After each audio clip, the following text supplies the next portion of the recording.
on va s'attaquer au showrooming et on va essayer de le voir peut-être éventuellement sous un autre angle.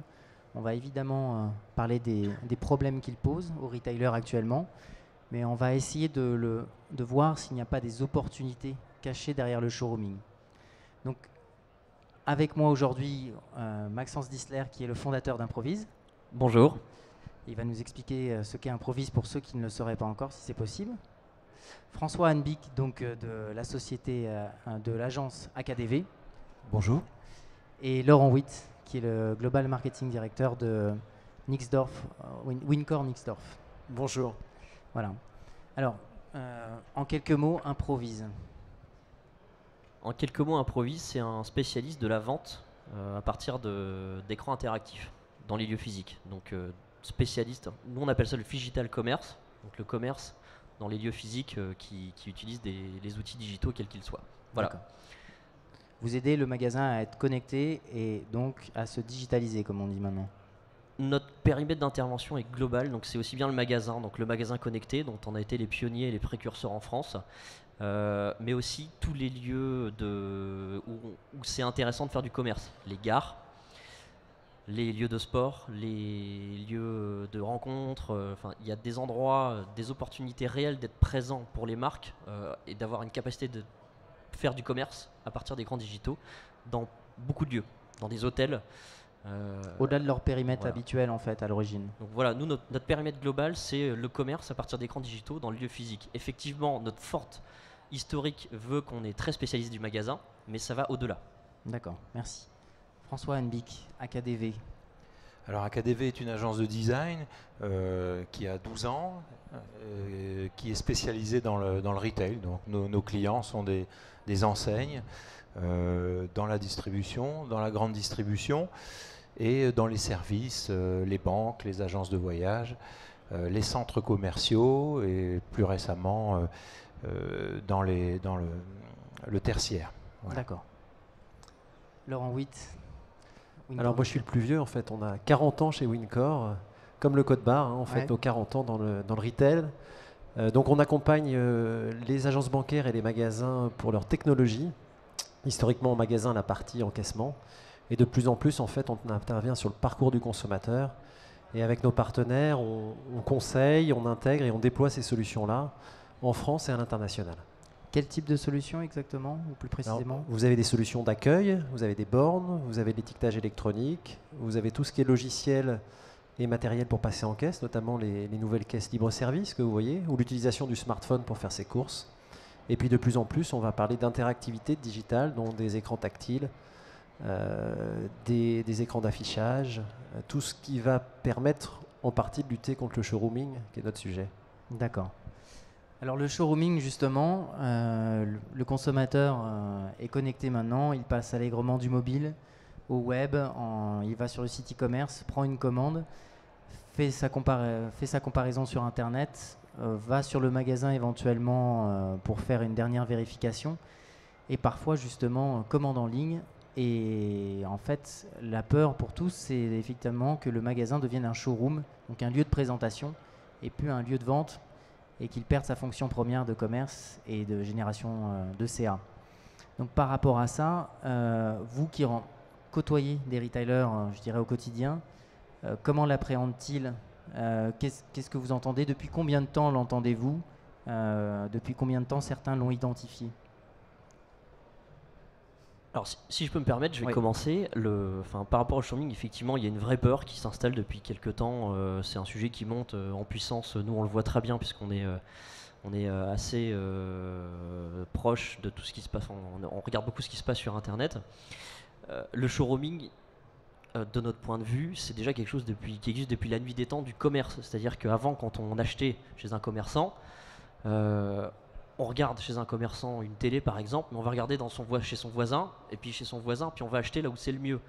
Le showrooming, c'est simplement, vu que maintenant on n'achète pas que dans le monde physique, on achète aussi potentiellement sur Internet, et ben on ne compare pas que dans le monde physique, on regarde aussi sur Internet, et maintenant ça devient très simple de comparer, vu que quand on est dans le magasin, on peut tout de suite instantanément commencer à regarder ce qui se passe chez les marques concurrentes à partir de son téléphone mobile. Donc effectivement, la peur, c'est que son magasin se transforme en showroom. On a d'ailleurs des magasins, là, il y a 2 jours, qui ont annoncé qu'ils allaient rendre payant l'entrée des magasins à tout le monde. Oui. C'est 4 $ l'entrée pour ceux qui n'achètent pas. C'est incroyable. Donc, c'est une vraie peur. Et c'est pas forcément quelque chose de... C'est pas forcément la bonne solution d'ailleurs. C'est un peu ce qu'on a aux États-Unis chez Costco. En fait, il faut être adhérent à un moment pour rentrer dans le point de vente et puis pouvoir acheter. Donc l'idée dont tu parles là, qui est en Australie, effectivement, si tu regardes juste, tu payes 5 $. Mais ce qui a changé, c'est qu'en fait, les points de vente en fait, se comparaient entre eux. On regardait la zone de chalandise, qui était 5 km, 10 km, 20 km. Maintenant, la zone de chalandise, elle est internationale, régionale, française, etc. Donc elle est beaucoup plus globale. Donc la comparaison, en plus, est beaucoup plus facile avec les nouvelles technologies. Donc c'est plutôt une bonne nouvelle qu'on illustre ça par un nom qu'est le showrooming, qu'on en prenne conscience. Aux États-Unis, les premières fois que j'ai entendu parler de ça, moi, il y a 2-3 ans, c'était quelque chose qui était déjà dans la tête des grands retailers américains, Target, Walmart et d'autres, et qui commençaient à se dire quel va être l'impact sur mes ventes. Est-ce que je peux le chiffrer? Qu'est-ce qu'il faut que je fasse pour lutter contre ça? D'accord. Donc 2-3 ans aux États-Unis et en France, vous diriez à peu près une année Je sais pas. Je pense qu'on utilise ce terme depuis peut-être un an. Mais ça fait à peu près un an que je le vois de plus en plus souvent, effectivement. En France, c'est assez récent et c'est pas encore apparu vraiment dans les briefs. Ça commence à venir dans les briefs de nos clients. Nous, on ne voit pas ça comme un fléau, ni comme un danger. Nous, les designers, on en fait une opportunité, puisque le thème de la conférence, c'est est-ce que ça peut être une opportunité? Et c'est vraiment une opportunité de revoir un petit peu l'idée du point de vente. Et dans showrooming, il y a showroom. Et un showroom, c'est quelque chose de plutôt qui tire les choses plutôt vers le haut, en tout cas dans mon esprit. Le tout, c'est de faire un joli showroom qui donne aux gens envie d'acheter sur place.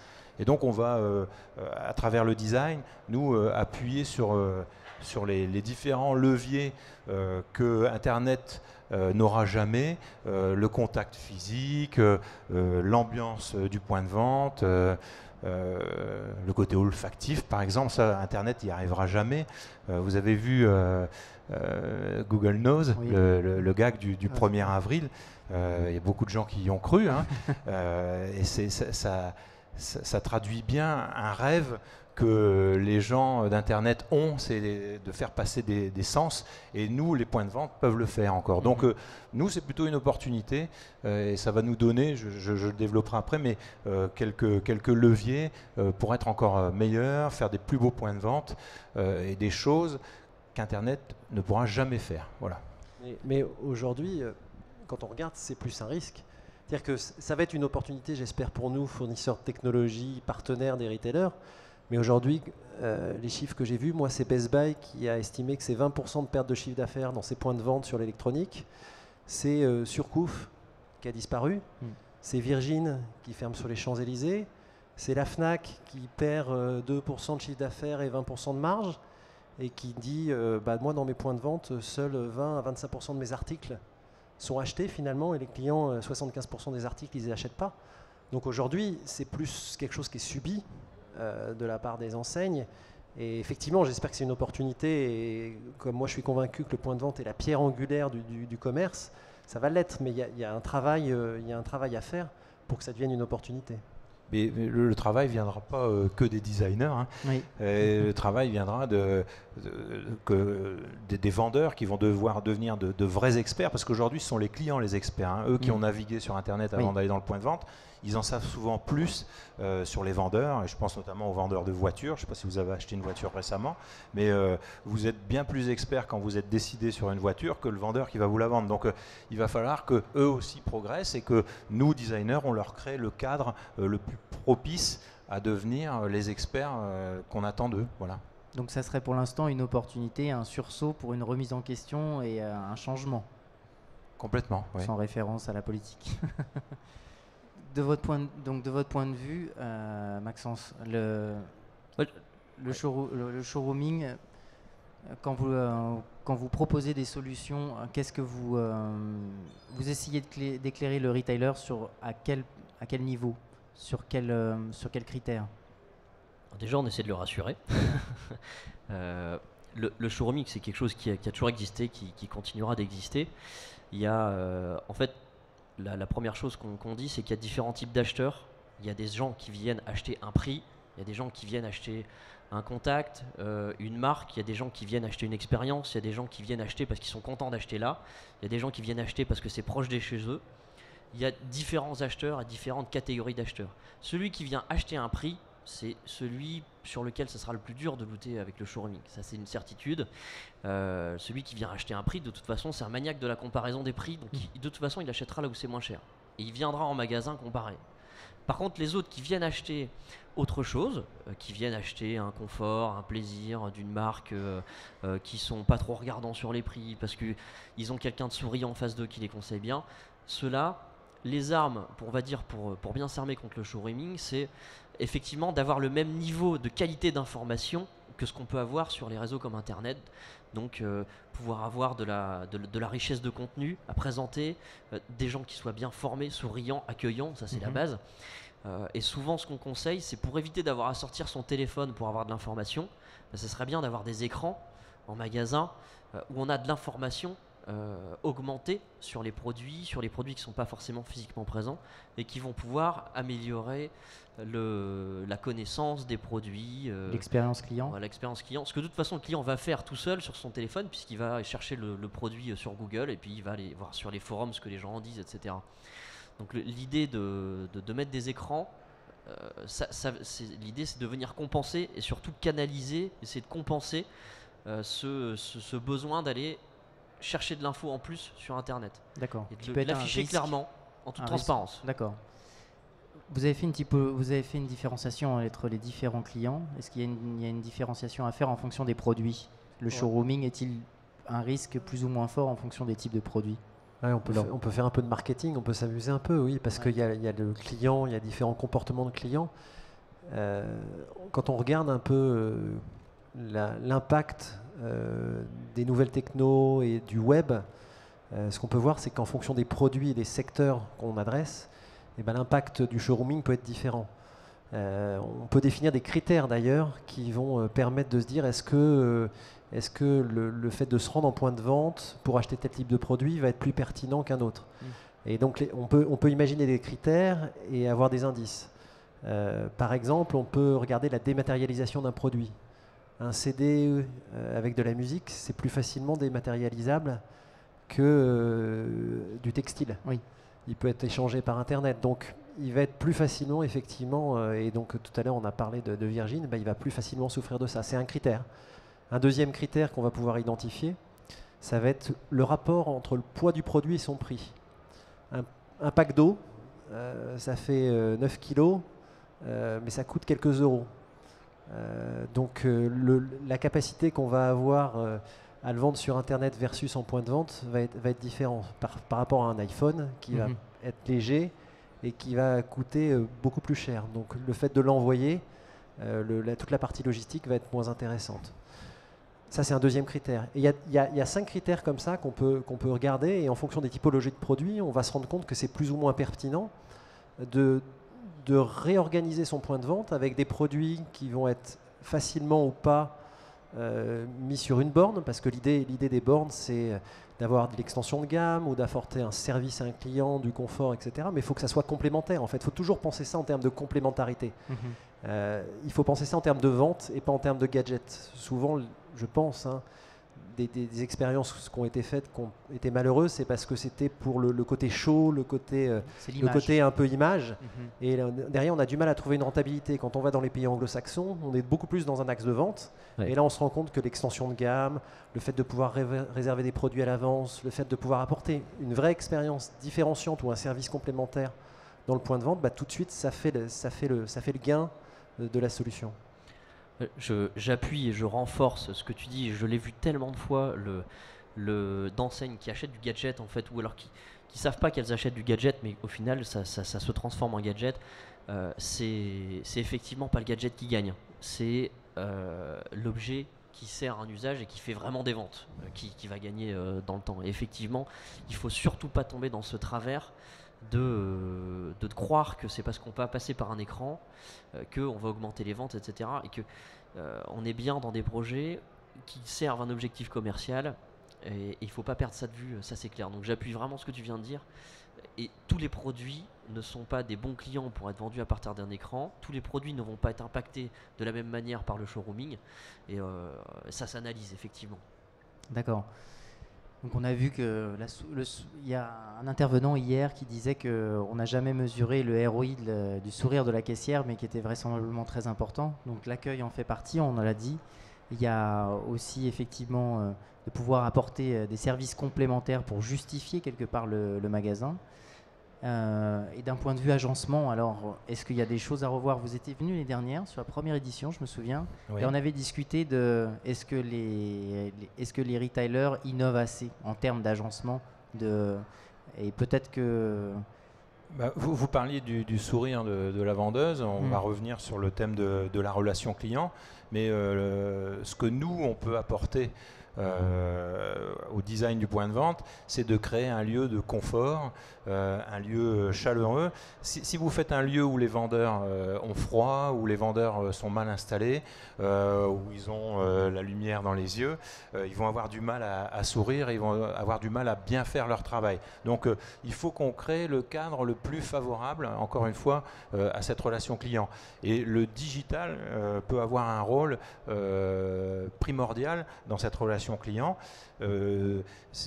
C'est assez nouveau, mais en France en tout cas, mais c'est déjà installé depuis longtemps aux États-Unis. C'est l'écran partagé. On a tous l'image du rendez-vous chez le banquier avec le dos de son ordinateur, le ficus et les câbles qui sortent.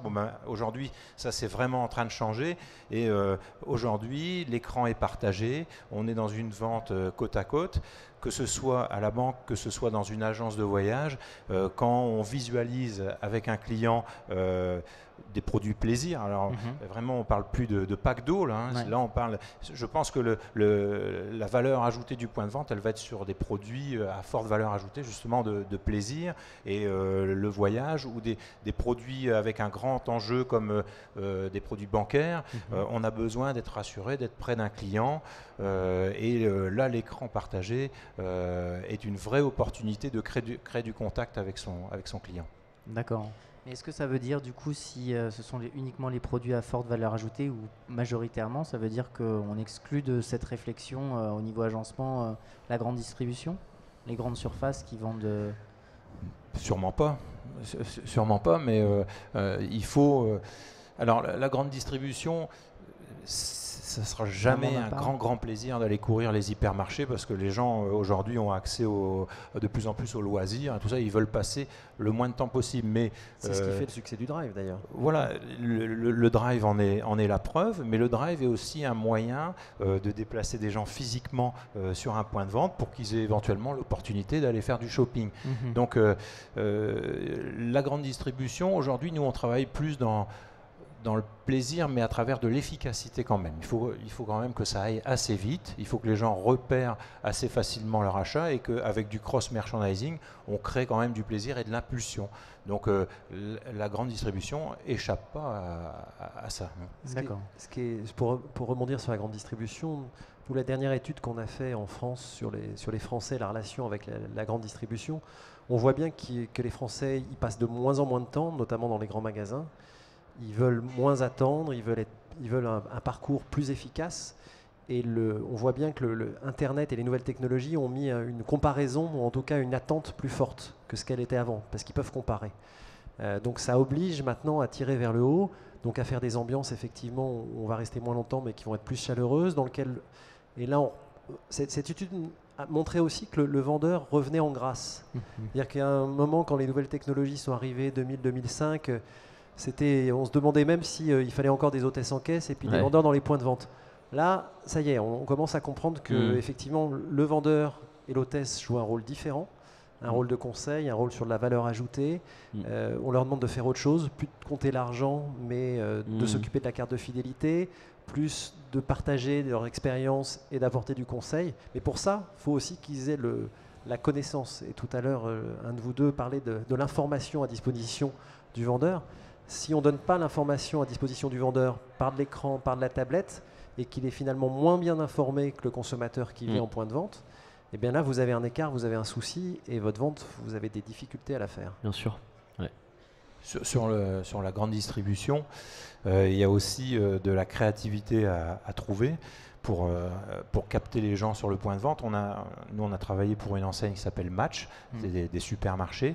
Et ils ont eu l'excellente idée de nous demander de créer un atelier où on apprend à faire la cuisine. Donc, vous savez, la force de la grande distribution, la fierté de la grande distribution, ce sont les produits frais. Oui. Et donc, juste derrière les produits frais, on a fait un rayon art de la table et matériel de cuisine. Et juste derrière, il y a un atelier où plusieurs fois par semaine, il y a un chef cuisinier qui vient donner des leçons de cuisine, qui vend ses livres et qui crée de l'animation. Donc la grande distribution essaye aussi de trouver des petites parts de donner du plaisir comme ça, du métier et de l'information à leurs clients et de les garder un peu sur place. Donc encore une fois, moi je crois plus aux opportunités qu'à un réel fléau. D'accord.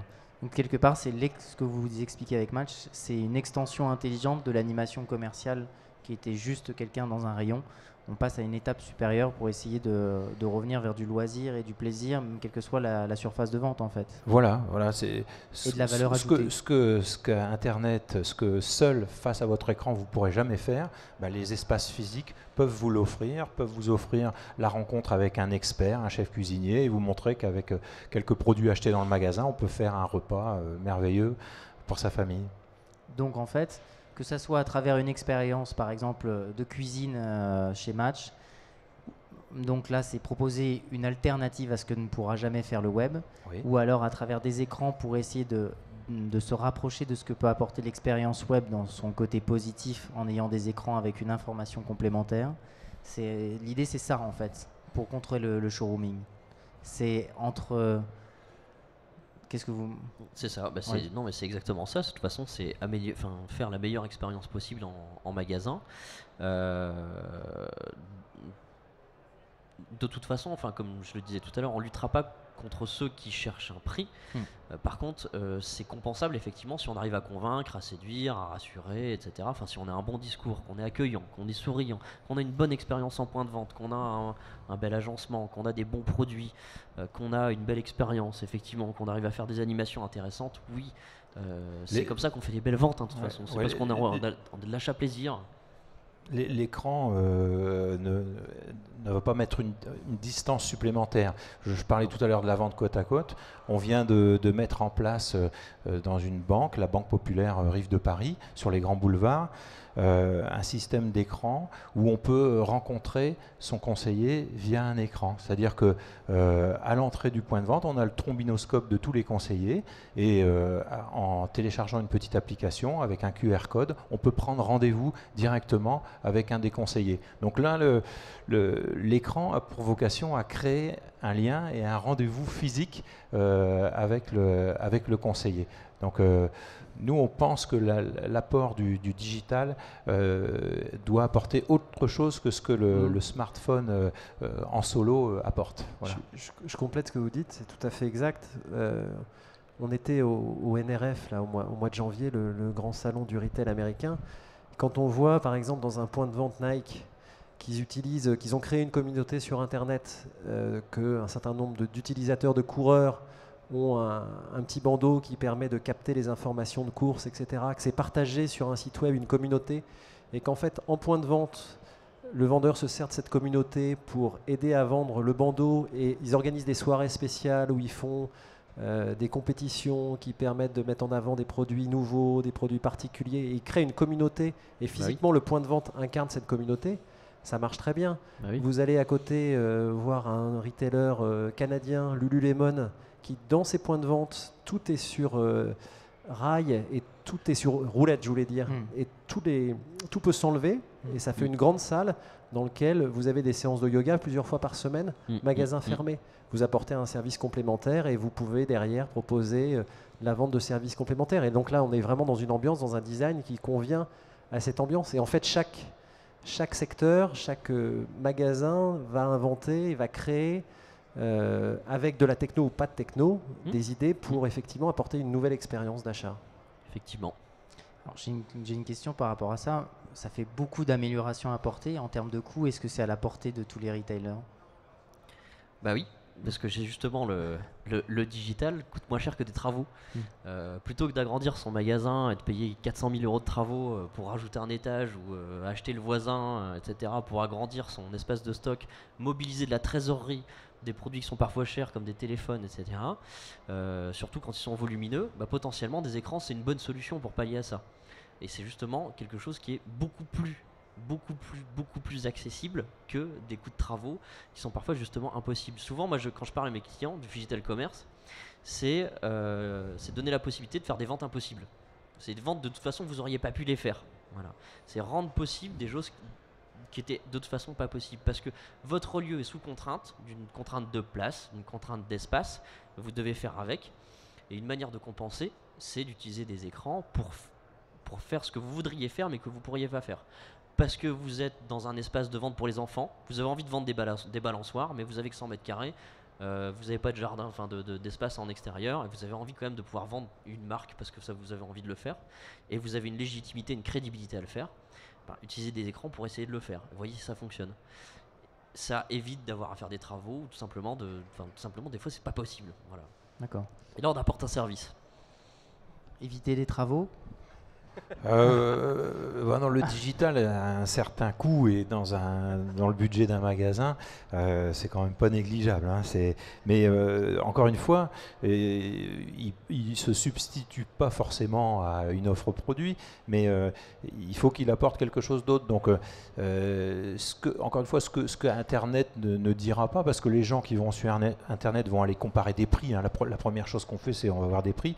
Donc, il faut que le digital soit un support pour une expérience, pour raconter une histoire de la marque. Hein, nous, on voit qu'il y a vraiment un retour quand vous voyez ce qu'a fait Aigle sur les Champs-Élysées, quand vous voyez ce que nous faisons pour KFC, on raconte l'histoire de la marque, ce qu'on appelle l'héritage. Donc on fait des grandes fresques héritage, et les supports digitaux peuvent permettre de raconter l'histoire d'une marque, chose que on ne fait pas encore tout à fait bien sur Internet, puisque sur Internet, on va chercher un prix directement. Le coût est souvent lié à la taille. Oui. Quoi qu'il arrive, on va reporter ça à la taille du point de vente, donc à la location et puis aux travaux derrière qu'on va compter au mètre carré. Et ce qui est sûr, je vais mettre tout le monde d'accord, c'est que c'est pas aujourd'hui, on n'est pas dans une course peut-être à la taille des points de vente, on est plus dans une réorganisation avec le digital qui va être présent à différents endroits, mais avec une ambiance qui est différente. Moi, j'imagine très bien des magasins de musique et de livres organisés de manière complètement différente, où vous avez peut-être moins de produits qu'aujourd'hui, mais vous avez des vendeurs conseils avec des tablettes, vous avez des espaces où vous pouvez vous arrêter, vous asseoir, plutôt qu'un immense supermarché du livre ou du CD. Donc c'est repensé, et je ne suis pas sûr que les FNAC doivent être plus grandes demain. Je dirais peut-être même qu'elles peuvent être plus petites. Bien sûr. Et que leur principal problème aujourd'hui, c'est plutôt d'éviter de perdre des clients qui sortent du point de vente sans avoir rien acheté. Et il y en a un certain nombre. Et qu'est-ce qu'on met en place avec le vendeur, avec la technologie, avec l'ambiance, pour qu'on évite de perdre des ventes, ce qui arrive, je pense, malheureusement, de plus en plus. Alors, on a parlé un peu des risques, des solutions à apporter, des axes de progression et des opportunités. Alors, donc, si je vous écoute, on a éventuellement une tendance à réduire le magasin, mais pour le retailer, quelque part, est-ce qu'une opportunité de showrooming, c'est pas se dire je vais à l'extrême, je réduis le nombre de caissières, je réduis mon espace, donc en termes de location, je fais une réduction conséquente en termes du nombre de mètres carrés loués. Déjà, il ne faut pas réduire le nombre de caissières parce que les clients attendent trop en caisse. Avec des systèmes de paiement automatisés, en essayant d'optimiser, si je pousse le raisonnement très loin. Hein. Et est-ce que c'est vers ça qu'on va, à plus ou moins, avec je dirais dans une tangente moyenne? Ce qui est sûr, c'est qu'on va vers plus de souplesse de choix. Aujourd'hui, le choix, c'est je dois choisir un emplacement, il y a des contraintes, il faut que j'y mette des produits, des caisses, etc. Le digital apporte des solutions qui remettent en question la manière d'ouvrir des points de vente et les contraintes. Aujourd'hui, certaines enseignes ont des contraintes de je ne peux pas ouvrir un point de vente en dessous de 800 mètres carrés. Voilà. Le digital apporte une compensation de solutions où on est moins contraint dans l'espace, c'est-à-dire qu'on peut prendre potentiellement 600 mètres carrés et compenser avec du digital sur le reste de la gamme produit, on aura toujours des vendeurs, ça c'est évident, enfin, ça dépend des marques et des stratégies commerciales des marques. La caisse, effectivement, c'est une obligation. Il faudra bien closer les ventes si on veut générer des modèles économiques rentables. Mais on va vraiment apporter une souplesse, un choix supplémentaire dans la manière d'ouvrir un magasin, dans la manière d'agencer un magasin, puisqu'on va pouvoir combiner du physique, des produits physiques, des produits digitaux, et tout simplement, ça sera une équation de rentabilité. Si c'est plus rentable de mettre des produits physiques, ça sera des produits physiques. Si c'est plus rentable de prendre du digital pour vendre et faire des ventes à partir d'écran, ça sera du digital.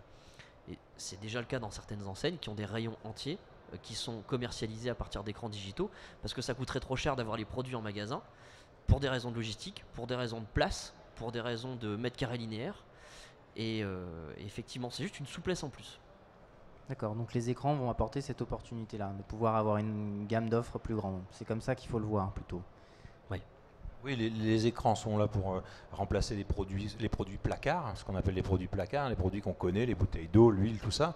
Mais ils sont aussi là pour sublimer des produits qui ne sont pas des produits physiques. Je parlais tout à l'heure des voyages, des choses comme ça. Donc là, il faut des écrans, absolument. Et puis des écrans plus beaux que les écrans que chacun a chez soi. Aujourd'hui, tout le monde a des belles télés, tout le monde a des télés HD. Et c'est plus assez de dire on va mettre du digital dans un magasin. Il faut mettre du digital sublimé. Il faut surprendre les gens. Les gens ont en tête Avatar vu dans leur télé HD. On n'a jamais rien fait de plus beau. Donc il faut surprendre avec, j'ai vu sur le salon, alors pardonnez-moi, je ne connais pas la marque, mais cet écran transparent, Digital Glass, là, nous on a utilisé ça pour faire des vitrines pour la marque DS, Citroën, pour montrer le savoir-faire, encore une fois pour ramener du métier. Donc on a utilisé ça, il y a des objets inspirants dans la vitrine, et puis on voit un sellier en train de coudre projeté sur la vitre. Donc on arrive à faire passer des messages digitaux qui seraient compliqués à faire avec une affiche ou avec un leaflet. Et par rapport à ce qu'on disait tout à l'heure, par rapport au coût du point de vente, nous on peut argumenter aussi le fait que d'amener du digital dans les points de vente, ça supprime l'impression papier. Dans cette banque populaire qu'on a fait à Rive de Paris, tous les leaflets sont sur QR code. Donc c'est un argument aussi développement durable, et puis ça a un coût de renouveler des leaflets, des affiches sans arrêt. Donc un écran a un coût qui est amortissable à long terme. Ça, vous êtes mieux placé que moi pour en parler. Oui, non, effectivement, c'est des choses qu'on a déjà vues chez des clients qui ont des budgets faramineux d'impression de catalogue complet même. Oui, Laurent Witt, sur la partie opportunité. Oui, je dirais en résumé, ce qu'on voit, c'est qu'on va essayer d'accompagner nos clients pour mettre en place des points de vente connectés. Le consommateur est connecté et on va faire en sorte que le point de vente soit connecté. Ça veut dire qu'il y a de la technologie, qu'avec cette technologie, on peut avoir accès à l'information publique ou de l'information donc du web ou de l'information qui vient de la marque. Sachant que comme le consommateur lui est connecté, il peut comparer, donc il faut apporter de la transparence. Et il faut surtout, en complément du point de vente connecté, redonner un rôle au vendeur, redonner un rôle, une légitimité, pour qu'il soit vraiment dans un rôle d'accompagnement et de conseil. Et ça me paraît important dans la conduite du changement dans les années qui viennent. Malheureusement, quand vous allez dans certains points de vente aujourd'hui, beaucoup de vendeurs voient Internet comme le site Internet de leur propre marque comme un concurrent du point de vente. Ça, je pense que c'est pas possible. La convergence des deux mondes, elle est là. Le parcours du consommateur, de toute manière, il est multicanal. Donc il va falloir faire une grosse conduite de changement autour de ces technologies-là pour expliquer la valeur ajoutée.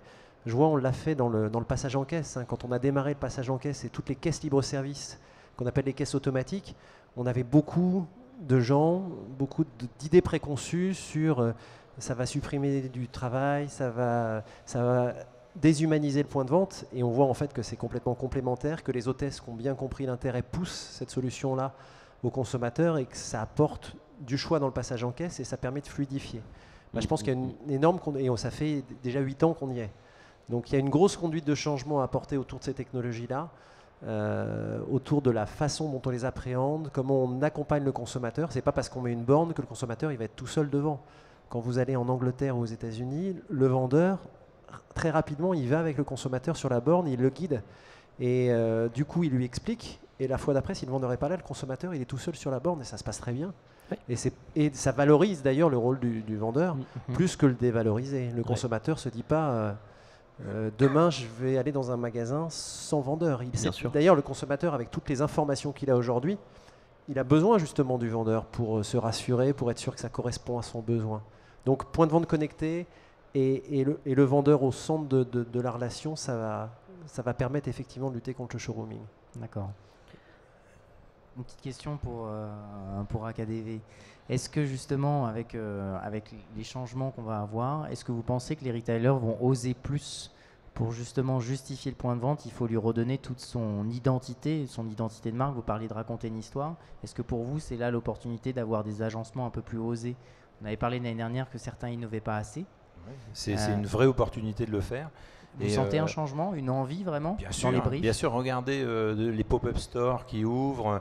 Il y a 1 an ou 2, il y a Magnum, les glaces Magnum qui ont fait un pop-up store dans Paris où on pouvait faire soi-même la customisation de sa glace. Donc on l'a trempé dans le chocolat, dans les cacahuètes, dans les fruits, etc.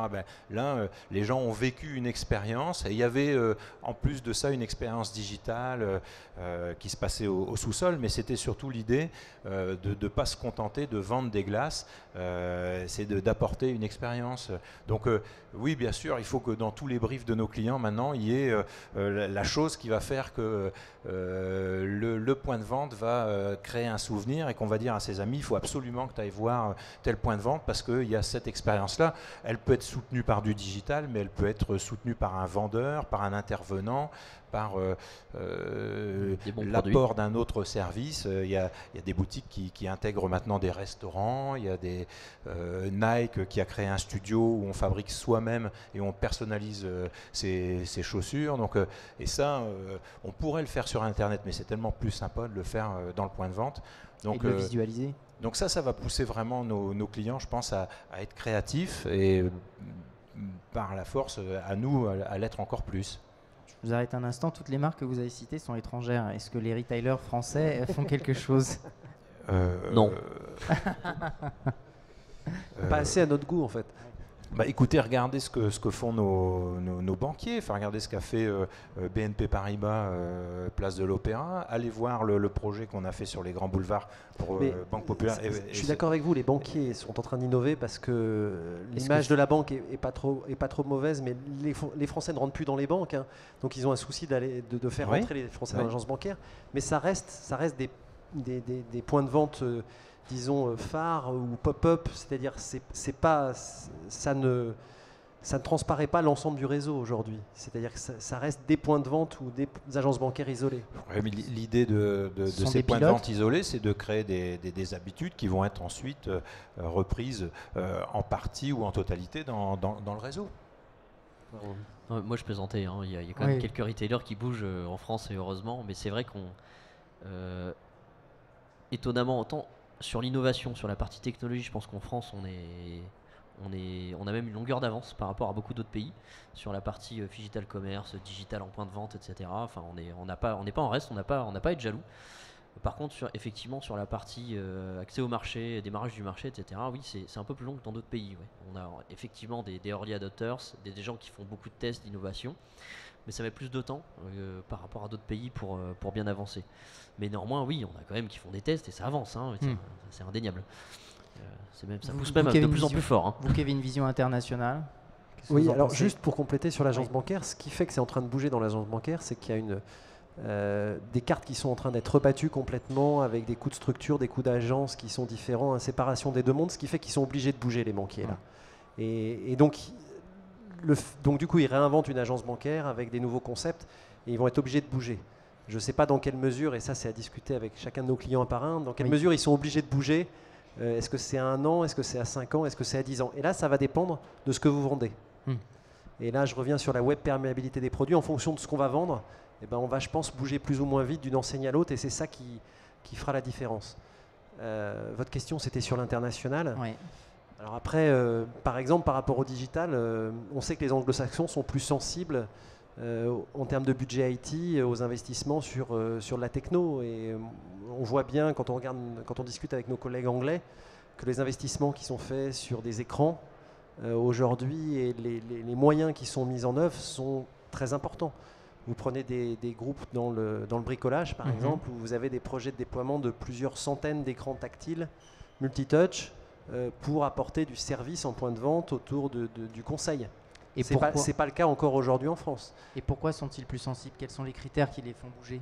Parce que je pense que pour un anglo-saxon notamment, ils sont dans une approche où ils mettent en place la technologie, ils la mettent en point de vente, ils habituent le consommateur à cette technologie, et puis au fur et à mesure, ils apprennent avec le consommateur, hein, et puis la rentabilité vient du long terme. Ils sont convaincus que de toute manière, il y a une convergence des deux mondes et que c'est le sens de l'histoire.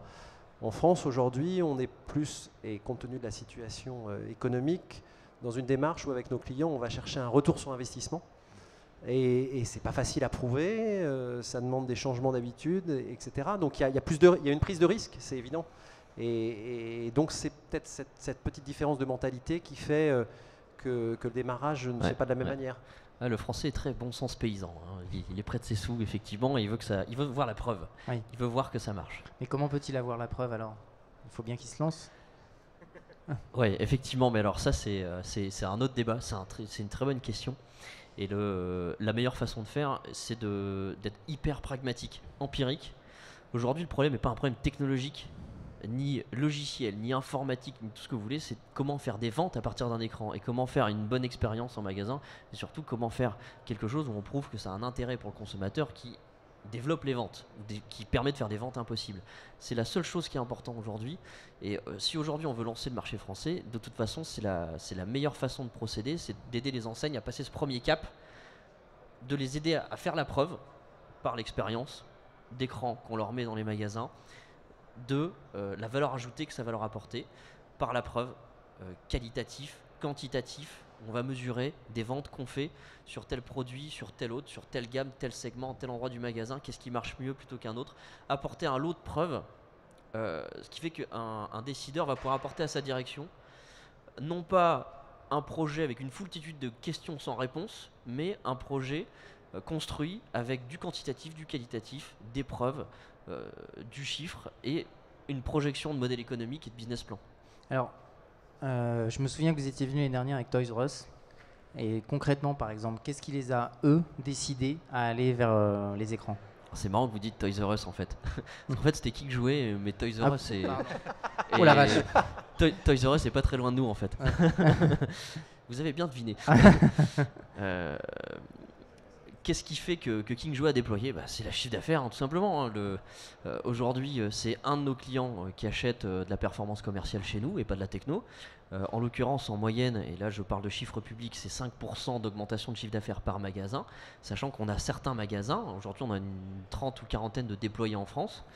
On a des magasins qui font un chiffre X et on a des magasins qui font un chiffre 20X, 20 fois le chiffre d'affaires de certains magasins sur certains mois. Et ça représente des chiffres colossaux, ça va jusqu'à représenter des pourcentages importants sur certains magasins. Après, ça dépend du contexte. Il y a des magasins qui sont situés dans des zones de chalandise où il n'y a pas de concurrence, mais on est en campagne. Les gens n'aiment pas acheter en site e-commerce. Par contre, ils aiment bien aller dans leur point de vente, parce que quand ils vont acheter dans le point de vente, même si c'est sur commande, ils savent que si ça leur convient pas, ils peuvent le rapporter. Et puis il y a une certaine sorte de fidélité qui s'est instaurée, puisqu'on est dans des petites villes excentrées. Et là, le digital apporte une excellente solution. Voilà. Et quand on a des bonnes forces de vente, qui conseillent des bons produits, et qui conseillent bien, et qui utilisent un outil qui est là pour faire des ventes impossibles, qui étaient impossibles avant, mais qui deviennent possibles, ça fait une équation qui fonctionne. D'accord.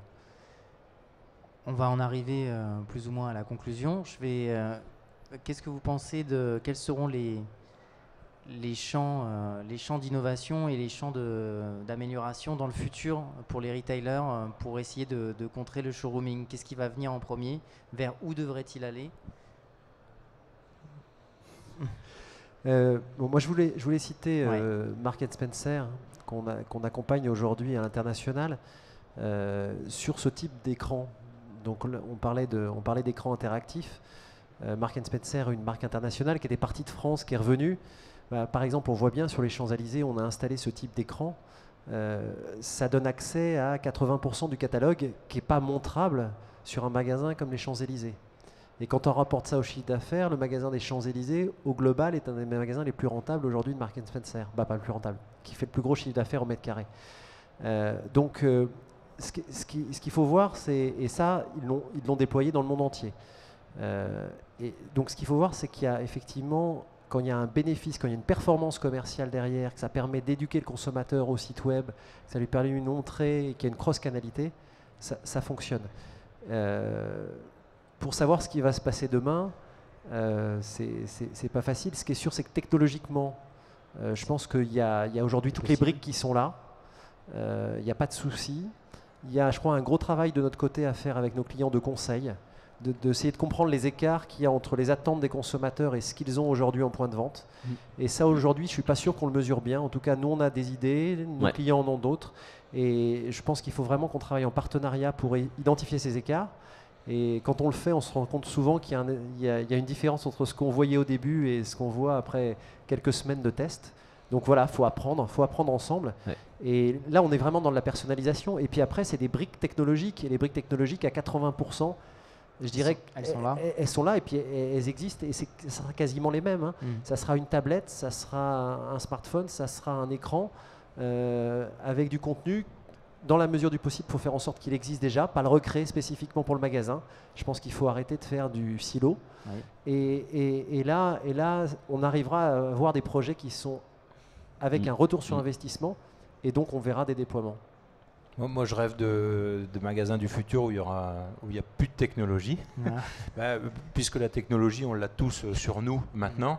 Donc, est-ce qu'on aura encore besoin de technologie? Alors, je vais me fâcher avec mes confrères, mais peut-être que le magasin de demain, c'est un magasin chaleureux, d'expérience, qui parle de sa marque, qui parle de son métier mieux que personne.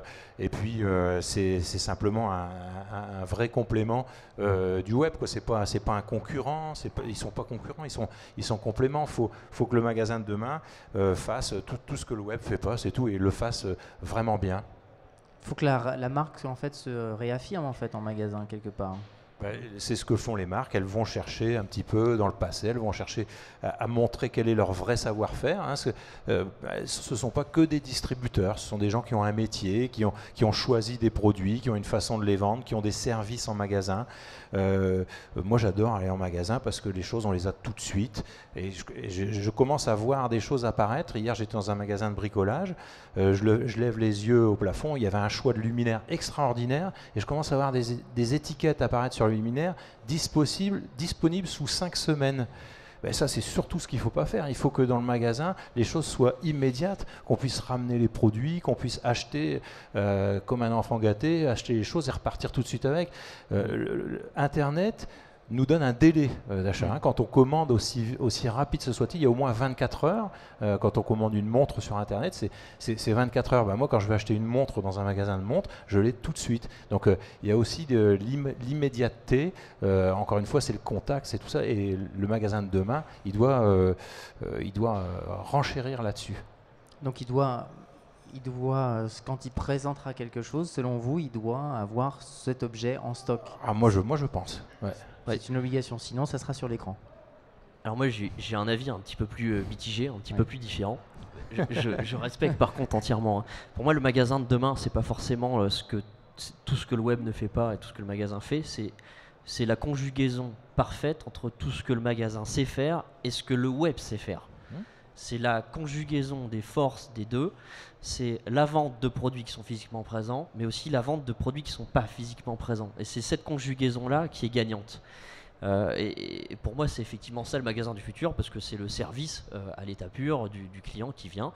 Et aujourd'hui, même si c'est vrai qu'il y a une majorité des clients qui viennent acheter des produits et qui repartent avec, il y a aussi énormément d'enseignes où on va acheter, on ne repart pas avec le produit. Et on en a beaucoup, hein, on peut en citer énormément. Et c'est devenu pas forcément gênant. Il y a des gens comme Vente Privée qui arrivent à vendre avec des livraisons de 2 mois de décalage. Et c'est pas gênant.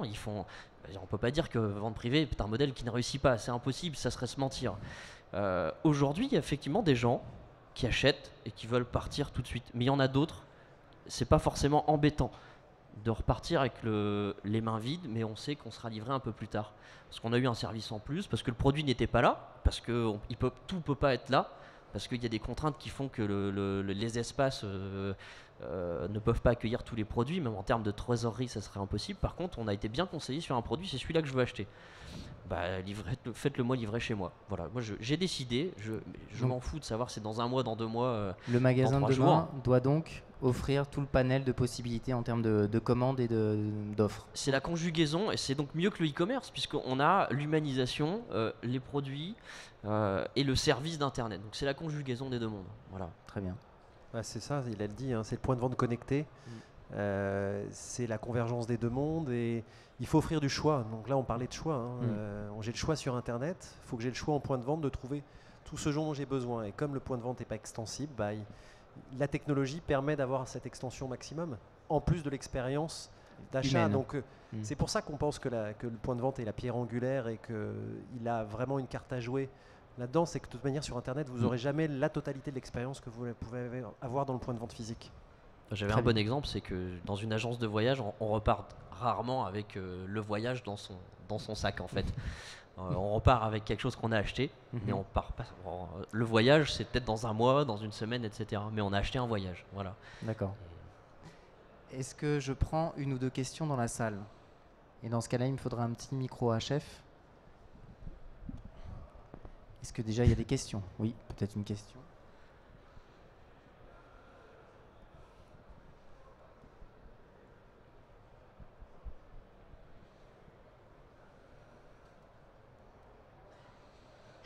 Ah, marche pas.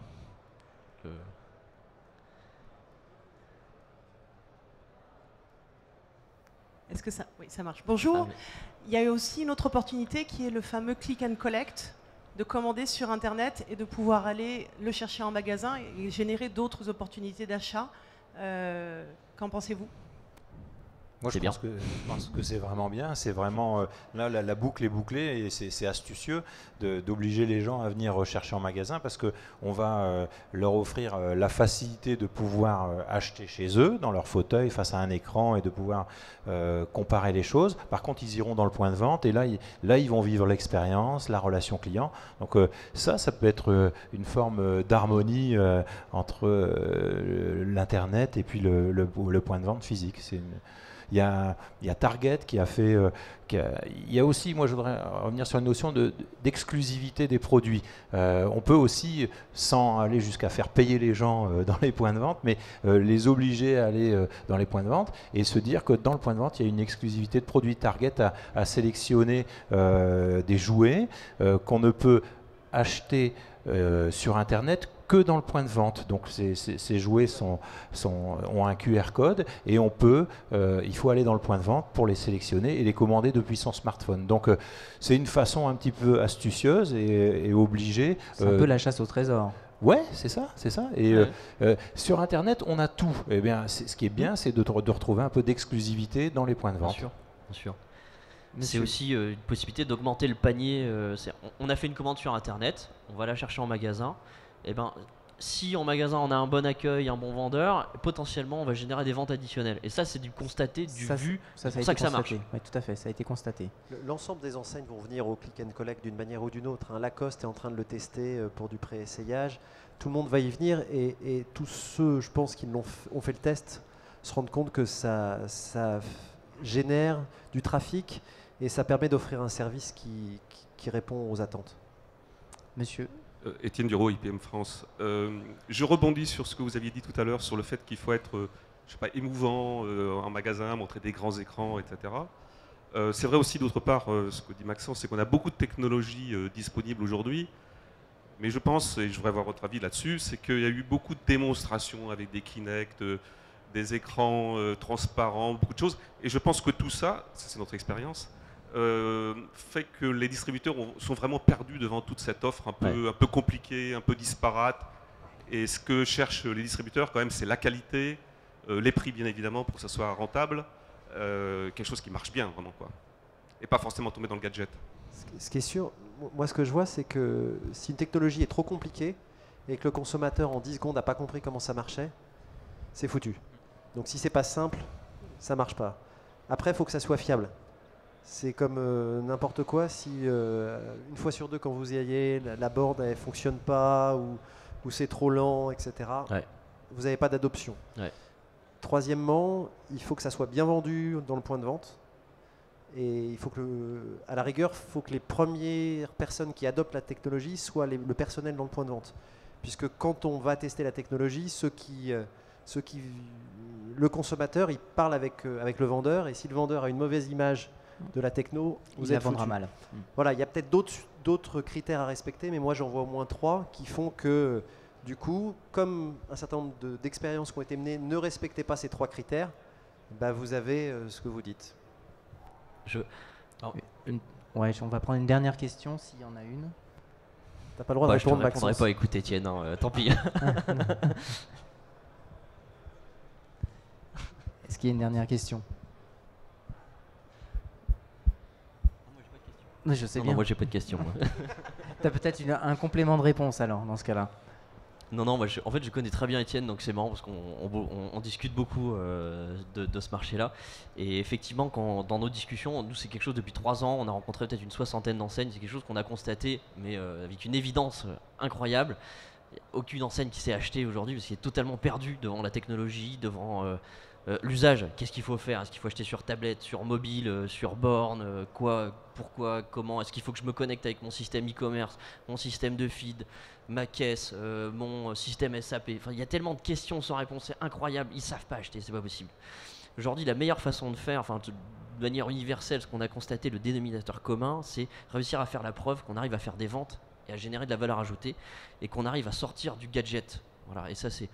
Je voulais juste compléter sur ça parce que c'est effectivement l'état du marché actuel. C'est une espèce de foire de choses illisibles et incompréhensibles, très difficiles à analyser, très difficiles à lire pour un acheteur, et donc c'est énormément de questions sans réponse qui complexifient la décision. Voilà. D'accord. Et si on veut en savoir plus sur les critères pour bien choisir, on vient sur votre stand. Oui, juste là le stand bleu. D'accord, très bien. Eh bien, merci beaucoup en tout cas, et merci beaucoup d'être venus aussi nombreux, et puis je vous remercie pour votre participation.